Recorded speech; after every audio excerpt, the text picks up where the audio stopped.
রাগের মুহূর্তে পাঠানো একটি মেসেজ তানভীরের পুরো জীবনটাই পাল্টে দিত।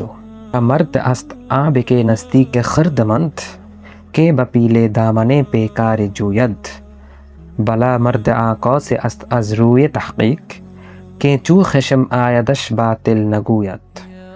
বুদ্ধিমানের চোখে সে বীর নয় যে উন্মত্ত পাগল হাতির সাথে লড়াই করে, বরং বীর সে ব্যক্তি যে রাগের মুহূর্তেও অন্যায় বা মিথ্যা কথা বলে না। তানভীরের অফিসের গ্রুপ চ্যাটে একজন কলিগ সবার সামনে তার কাজ নিয়ে বাজে কথা বলে বসে। রাগে হাত কাঁপছিল তানভীরের। করা একটা রিপ্লাই টাইপও করে ফেলল, কিন্তু সেন্ড বাটনে চাপার ঠিক আগ মুহূর্তে থেমে গেল। মনে পড়ল শেখ সাদি রহমতুল্লাহ আলাইয়ের এই কথাটা।